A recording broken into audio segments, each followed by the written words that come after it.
Masing-masing telah dilakukan pemutusan divonis terhadap perkara yang ditangani oleh saya. Nah, maka si Abdul Aziz dan Deka itu berbeda, karena dari awal peranannya si Abdul Aziz adalah dia tidak begitu pasif, ya, dia cuma hanya ikut saja. Yang si Deka ini adalah aktif, ya. Nah, kemudian bahwa si Abdul Aziz ini divonis, ya, 10 bulan, tetapi begitu dinyatakan bahwa dia menerima, maka spontanitas jaksa menyatakan banding, yang sebenarnya ini kan terlalu dini gitu loh, ya.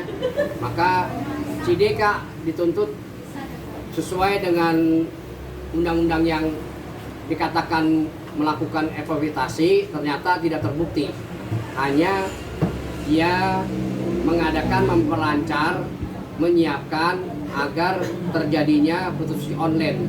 Nah, si Deka ini diputus, ya, diputus 1 tahun. Kenapa lebih tinggi si Deka? Karena awal peristiwa ini si Deka lah yang memasuki aplikasi untuk datang mengundang ke hotel untuk melakukan prostitusi. Nah, makanya majelis hakim itu mempertimbangkan karena adanya peristiwa tersebut, ya, maka berbeda dengan putusannya si Abdul Aziz. Abdul Aziz itu hanya 10 bulan. Nah, di Deka 1 tahun. Pada awalnya jaksa menuntut selama 6 tahun. Maka di sini kita lihat mengapa jaksa terlalu cepat dan kemudian daripada tuntutannya terlalu tinggi. Nah, sebenarnya harus juga berpikir bahwa peranannya itu apakah dia dampak terhadap masyarakatnya itu benar-benar bahwa prostitusi online ini melakukan sesuatu mencari keuntungan atau memperkaya dirinya sendiri, atau dia mengeksploitasi, mengajak orang banyak untuk mengadakan suatu perdagangan orang, yang disebut eksploitasi perdagangan orang, ya. Nah, makanya di sini saya penasihat hukum dari awal yang saya tangani, dari peristiwa, kemudian dari pemeriksaan sampai ke tahap 2 dan sampai persidangan, bahwa klien saya peristiwa, kemudian dari pemeriksaan sampai ke tahap 2 dan sampai persidangan, bahwa klien saya itu yang bernama Abdul Aziz dan Deka tidak pernah melakukan eksploitasi. Artinya tidak pernah memperdagangkan orang, ya, itu bahasanya. Maka disinilah, karena adanya si Abdul Aziz ini di bawah tekanan atau diperintahkan oleh kakaknya yang namanya Cut Cynthia-Arlona, maka seorang adik mengikuti. Tetapi yang artinya si Deka inilah yang membuat suatu pertama dia mengadakan satu aplikasi, memasuki orang, lalu transaksi, kemudian juga artinya hanya satu dia, tapi teman-temannya tidak tahu dia, sepertinya seperti itu, ya. Makanya pada hari ini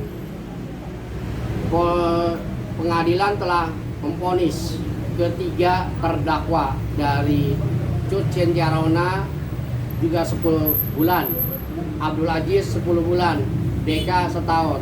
Nah, mengapa majelis hakim melihat bahwa vonis ini jauh, ya, jauh dengan tuntutan jaksa? Karena melihat bahwa fakta-fakta dalam persidangan, baik alat bukti maupun para saksi, ya, yang dimukakan sesuai dengan apa yang ada, maka pertimbangan majelis hakim itulah yang dilihat mengambil, menyikapi, menjatuhkan vonis.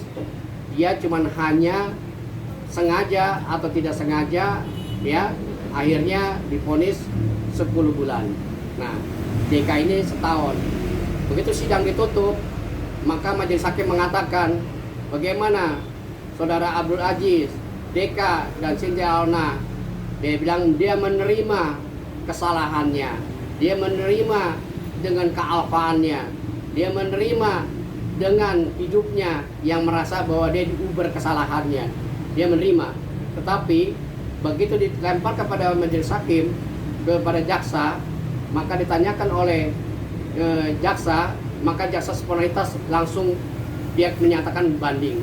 Nah, kami sebagai penasihat hukum ya memperlihat seperti ini, coba berpikir dari awal, dari BAP, dari barang bukti.